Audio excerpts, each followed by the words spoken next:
Fala galera, bem-vindos ao West Talk. Meu nome é Paulo Davi e eu estou recebendo aqui o Júlio da B1 Networks. A gente vai falar um pouco sobre juventude, profissionalismo, experiência e algumas coisas de tecnologia. Julião, obrigado por ter vindo aqui. Paulo, que eu agradeço pelo convite. Prazer estar com você. Julião, primeiro, cara, quantos você tem, cara? Eu tô com 18 anos. Caralho, 18 anos já para 19? 18 anos, não, acabei de fazer 18. Fiz esse ano 18. Cara, 18 anos. Quando eu tinha 18 anos, cara, eu tava. Cara, eu sou do estado do interior aqui de São Paulo. E com 18 anos eu estava dando aula de CAD. Viu falar de CAD? Já ouvi falar de card. Eu estava dando aula de CAD para um pessoal de uma empresa chamada 3M. Sumaré, que é a cidade onde eu venho, não tem muita. É uma cidade muito interior. Tem pouca coisa ali acontecendo. Tem umas lojas lá, é um centro comercial. E a única empresa grande que tem ali perto chama-se 3M. E aí eu estava ali trabalhando numa empresa de pré-fabricados e onde eu aprendi rápido um software novo naquela época e eu era uma das únicas pessoas na cidade de Sumaré que sabia trabalhar com CAD. E aí eu comecei a ensinar uma galera da 3M, que eram engenheiros, e eu fiquei durante ali uns 3 meses, cara, dando aula para essa galera de sábado. Então imagina um cara com 18 anos, uma cidade pequena, que não tinha muita coisa para fazer, e aí tava ali ensinando uma galera o que era CAD. O meu chefe na época era um engenheiro civil de São Paulo, que montou uma empresa, e desde então eu estava na parte de informática ali, para mim eu adorava fazer. Se ele me desse nada para trabalhar, eu acho que eu estava bem Tava lá. e gostava muito. Mas fala aí, cara, você com 18 anos, cara, o que você está fazendo hoje aí? Que a B1 Networks faz, cara? Hoje a B1 ela é uma empresa de 13 anos, a gente nasceu no México, né, lidando muito com videoconferência, então equipamento de áudio e vídeo no geral. Trouxemos ela para o Brasil para entrar no mercado de banco de dados, cloud e videoconferência. São três mercados gigantescos e vem crescendo. Você pega os últimos 5, 10 anos, os mercados que mais crescem em tecnologia aqui no Brasil. Né? Então, você vê recentemente a Alibaba Cloud vindo para o Brasil, uma empresa bilionária que está abrindo data center no Brasil. Né? Então, empresas crescendo demais, estruturas de canais. Então, a B1 decidiu vir entrar no Brasil, que é o maior mercado da América Latina hoje e também o que mais cresce, né? Para a gente poder operar em toda essa parte de banco de dados, cloud e videoconferência também. Julião, eu tô nesse mercado há algum tempo e uma das coisas que a gente olha quando a gente chega para fazer uma venda, alguma coisa, a gente sente sempre o cliente perguntando sobre a experiência que a gente tem. É, eu acredito que é uma das coisas que talvez você sinta, que é quando você chega em um cliente, alguém olha para você e fala assim, pô, mas mandou aqui um rapaz de 18 anos, claro que ninguém sabe, não parece que tem 18 anos, mas parece bem jovem, mas chega alguém muito novo e aí a primeira coisa que o cara fala assim, uma coisa que você não tem é experiência. Você pode ter várias coisas na sua vida aí, mas experiência, cara, é uma coisa que você não tem, porque isso vem com o tempo. Sim. E como é que você se lida com isso? Você chega no cliente e o cara fala assim, pô, peraí, você me mandou um cara, você não é experiente, o que você pode. Como você, Júlio, pode acrescentar alguma coisa no meu dia a dia aqui na minha empresa? Então, Paulo, na verdade, aqui na Bion a gente tem algumas formas de pensar, alguns pilares para a gente trabalhar dentro dos nossos clientes, e isso vem desde a operação da Bion México, e aqui no Brasil a gente tem executado projetos pensando sempre nesses pilares. Então, a primeira coisa que a gente tem que trazer é tecnologia é um mercado que no geral é antigo. A gente fala de tecnologia, se a gente for entrar na parte conceitual é muito pior, mas se a gente pensar em tecnologia no sentido de banco de dados e a videoconferência, a gente tem aí no mínimo 50 anos de pessoas que estão pensando nisso. Né? Essas pessoas estão registrando isso todo dia. Né? O cara pensava, ele é registrado, ele escrevia, e aí de X anos para cá, isso está na internet, isso está em site, está em blog, isso está em livro, isso está. Agora você tem a IA, então você vai lá, busca na IA, o cara traz um negócio com um cara de 300 anos, escreveu o que vale para hoje. Então a gente tem isso na palma da mão e a primeira coisa é saber usar muito bem o que pessoas pensaram há anos, décadas, até séculos, a depender, atrás. Então nós estamos aí sobre o ombro de gigantes para poder trabalhar projeto de tecnologia. E aí a gente pensa, tem alguns princípios que a gente trabalha, e a primeira coisa é o seguinte: no Brasil a gente tem uma cultura de vamos gastar pouco com TI. A primeira coisa que o cara pensa assim, cara, TI, primeiro que é a última área que eu boto dinheiro. Então, assim, eu boto dinheiro aqui em vendas, boto dinheiro em marketing, boto dinheiro no meu operacional, contrato gente, agora TI, cara, não quero gastar, não quero, nem fala, tu nem fala que eu não quero botar dinheiro em TI. Ah, mas eu preciso colocar dinheiro, aí eu vou lá e coloco um pouquinho, qual é o mais barato, o que é o mais barato que eu posso colocar? Mas quando você olha para as empresas que mais valorizaram nos últimos 20 anos, quem são as 5 maiores do mundo? Google, Microsoft, Nvidia, Apple, esses caras, eles, assim, eles não são petroleiras, que são empresas gigantes. Eles são empresas de tecnologia. Né? E será que realmente a gente reduziu o custo de tecnologia ao máximo é o caminho? Né? Quando a gente pode estar pensando em tecnologia como uma maneira de gerar profit, de gerar dinheiro novo, né, de gerar retorno sobre o investimento. Como a gente tem que pensar marketing, tem que pensar vendas, tem que pensar operacional, a gente também tem que pensar tecnologia. Né? Então, tecnologia para Bell Networks não é gasto, a tecnologia tem que ser vista como um negócio. Esse é o primeiro pilar. A gente traz grandes empresas globais e também no Brasil que fazem um desenvolvimento tecnológico impressionante. Você pega a Embrapa, o que a Embrapa faz com tecnologia para agronegócio é impressionante. Esses caras não estão pensando em gastar menos, eles estão, como é que eu posso ganhar mais com tecnologia? Né? Então, dentro disso, de fazer da tecnologia um negócio, a gente pode entrar, por exemplo, em algumas linhas específicas. A primeira coisa é qualidade. Qualidade é a primeira coisa. Primeira coisa. Pega o equipamento da NIT, por exemplo. O equipamento da NIT que é, hoje a NIT é uma das maiores marcas de videoconferência de barra do mundo. Né? A NIT hoje, ela vale ouro. Quando eu falo que vale ouro, não é que ela vale porque. Não, ela vale ouro porque é literal. Se você abrir o equipamento da NIT, tem ouro ali dentro. Por quê? Porque ouro é um supercondutor. E aí, todo mundo fala assim: tem um iPhone, você abre o iPhone, é ouro também. A NIT é um equipamento de ponta. Você abre, tem ouro. Porque são supercondutores, não trabalha com aqui por baixo. Por que a NIT tem essa filosofia e a B1 quer trazer isso para cá? Que é qualidade, é coisa de ponta. A gente não está aqui para fazer um serviço mais ou menos. Isso não basta, mais ou menos não basta. Se a gente quer tornar a tecnologia algo que gera ROI, que gera retorno e que gera crescimento de equipe, setor, empresa, a gente precisa trabalhar com qualidade. Então a NIT é uma das marcas que a gente defende muito e representa aqui no Brasil e no México, que vale ouro literalmente. Isso é qualidade.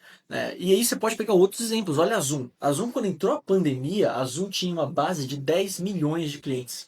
Algo em torno de 10 milhões de clientes. Quando entrou a pandemia, ele passou de 10, mas não é que ele dobrou, triplicou, não foi de 10 para 20, 30, foi de 10 para 300 milhões.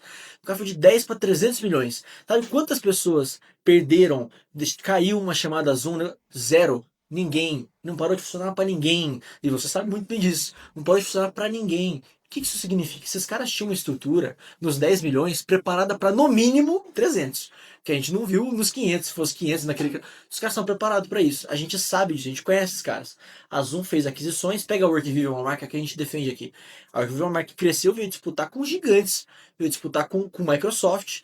Os caras veio disputar por quê? Eu tenho um produto que é de qualidade, o produto foi pensado para casos específicos, e isso aqui é capaz de tornar a tecnologia dentro dos nossos clientes um negócio e não só um gasto.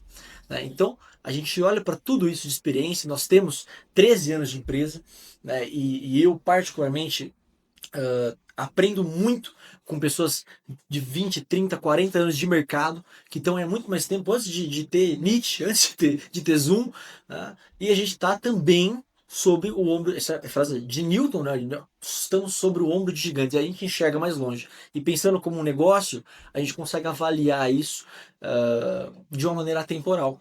E aí, por último, o último pilar que é legal destacar é o seguinte: pega aí 6 anos atrás. 6 anos atrás você não tinha chat EPT.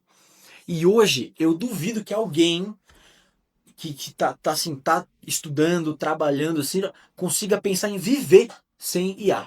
Não consegue pensar nem em viver. Porque você não pensa mais, se pesquisar, você vai no IA, você vai no chat GPT, tu não vai nem no Google mais, você vai no chat GPT lá que ele já olha para você, já faz. O que isso significa? Em 6 anos, 5 anos, fui gravar 5 anos no chat GPT, em meia década. O que é meia década? Não é nada. Meia década. O chat GPT surge e aí a gente tem o boom da IA, a Nvidia vem e começa a valer 5 trilhões, a primeira na história, e a gente olha e fala assim: ah, será que está mudando alguma coisa? É óbvio que está mudando alguma coisa. Então, o que estava funcionando há 5, 6 anos atrás, hoje já tem que ser mudado. Já não funciona mais como funcionava há 5, 6 anos atrás.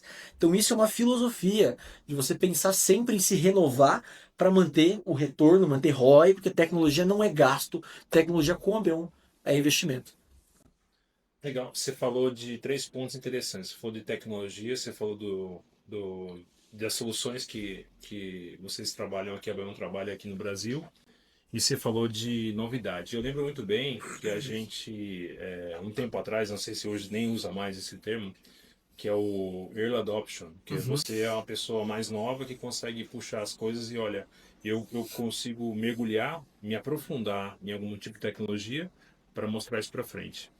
A B1 Networks, a B1, ela está hoje, ela é uma multinacional, então. Eu achei que Sim, estava começando sim. agora. Não, não. Nós já somos uma empresa multinacional. Tá.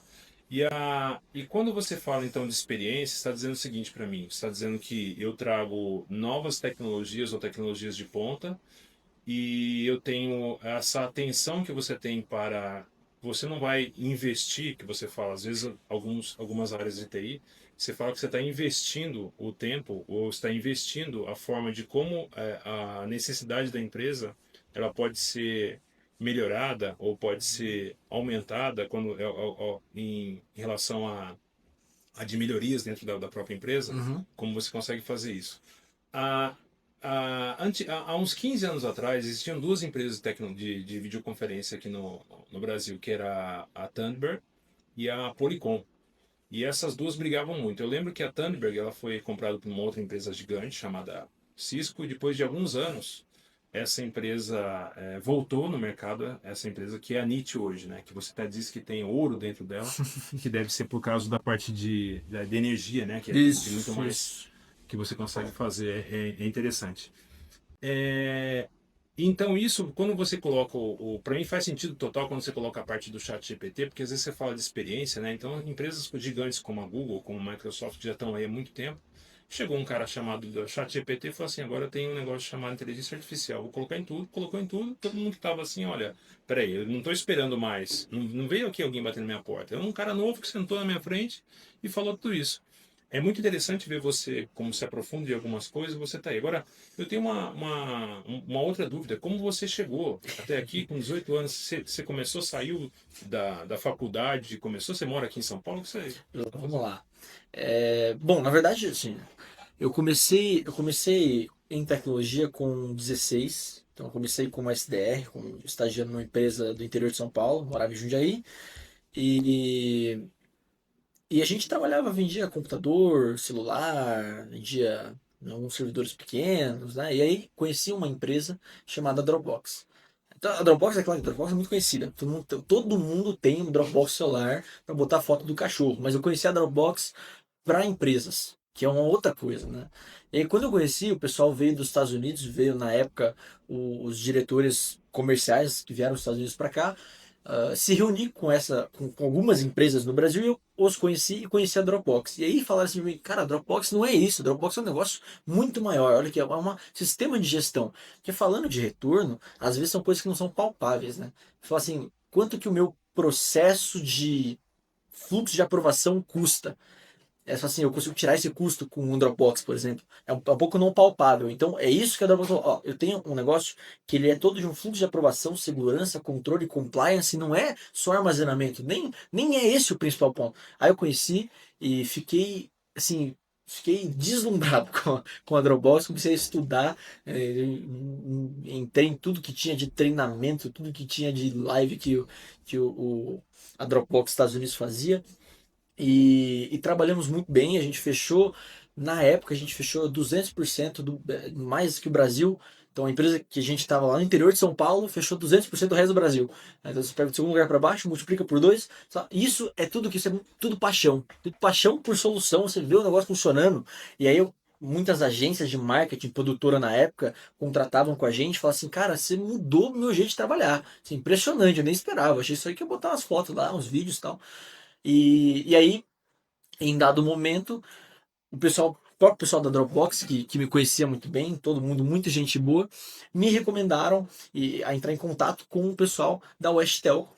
Então, conversei com a West Telco, fiquei um tempo com a West Telco, trabalhei também na parte de Dropbox, distribuindo isso no Brasil, para a gente poder aumentar um pouco a base de parceiros da Dropbox no Brasil, e aí sair para a gente poder trazer a B1 aqui para o Brasil, para entrar nessa grande onda de banco de dados e comunicação, que é uma grande onda. A comunicação está há um tempo ainda, né? Mas banco de dados, você pega a Oracle há 10 anos, ela vale 60 bi. Olha quanto vale hoje, 800.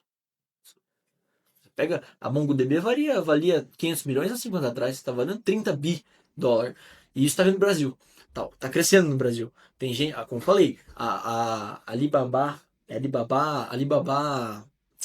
DB, o banco de dados da Alibaba, Alibaba Cloud, está trazendo agora, montando servidores no Brasil.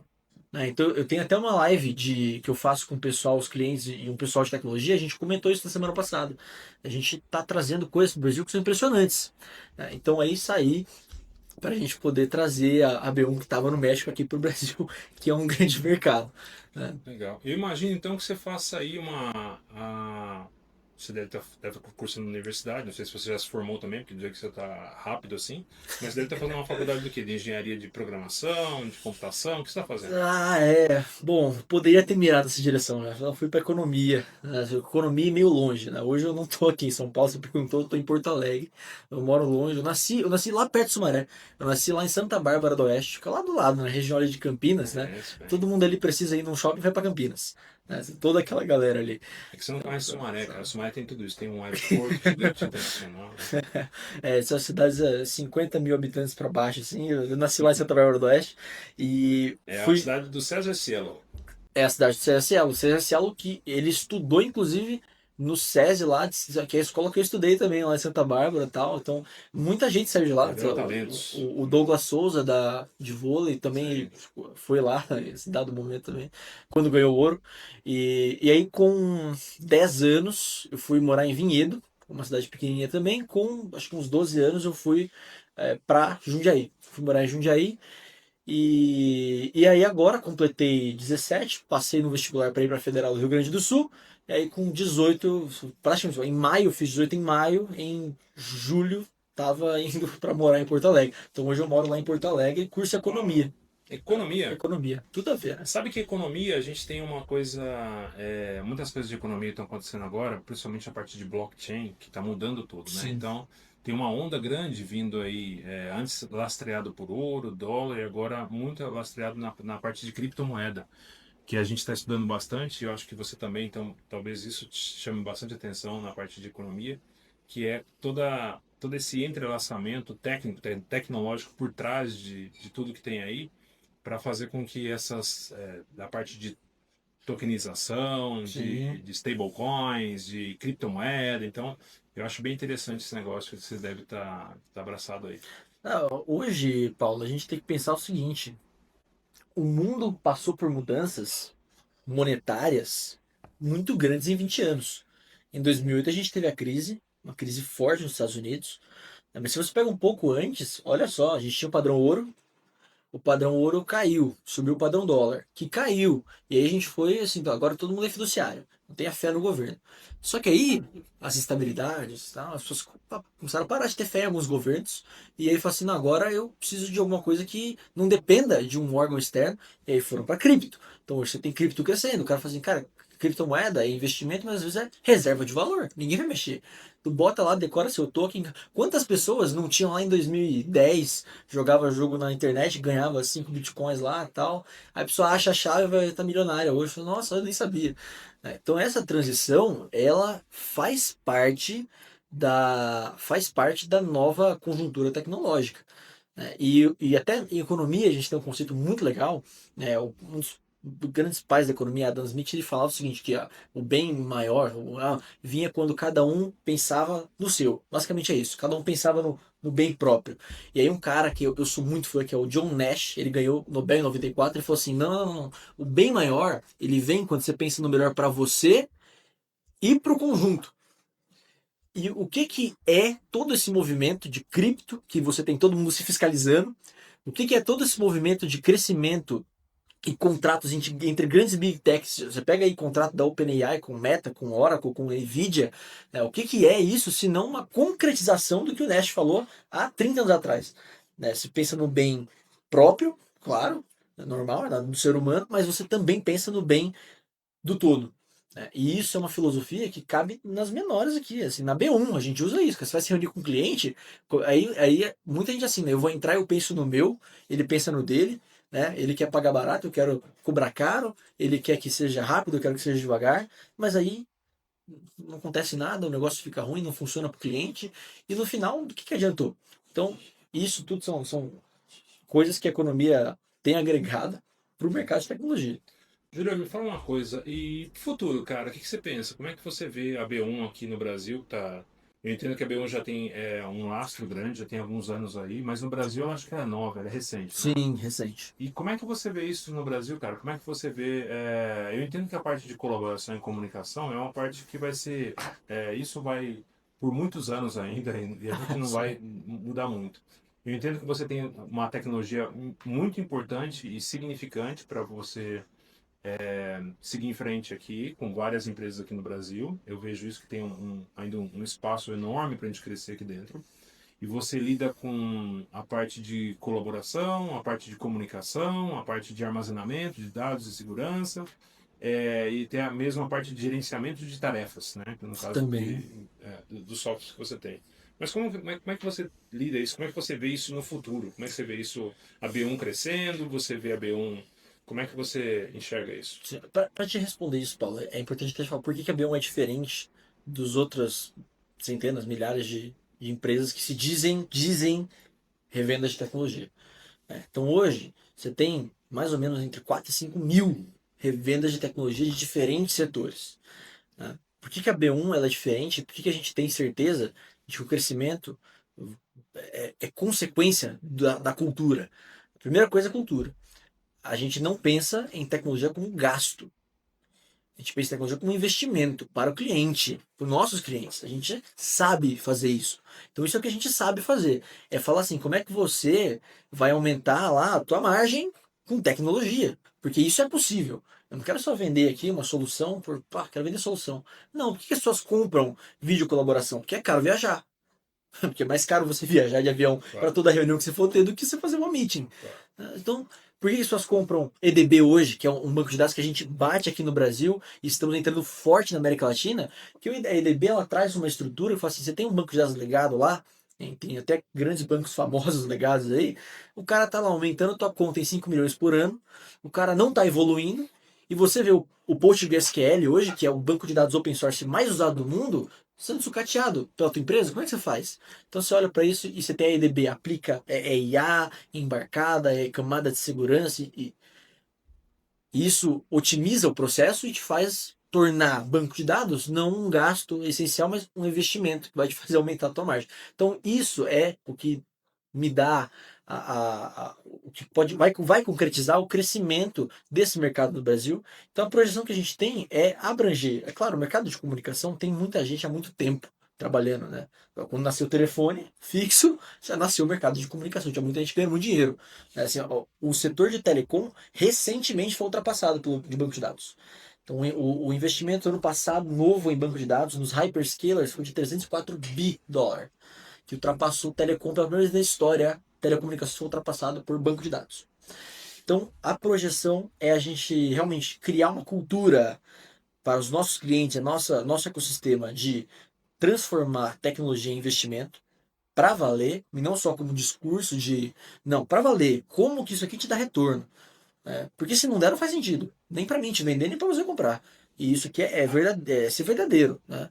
E essa cultura e esse pensamento é o que me dá muita convicção de que a gente vai ter um crescimento no Brasil e mudar a cultura do nosso ecossistema de clientes e de quem estiver junto com a gente para transformar o que é gasto hoje de tecnologia em investimento e começar a aumentar as margens, ganhar mais dinheiro, aumentar a produtividade com tecnologia.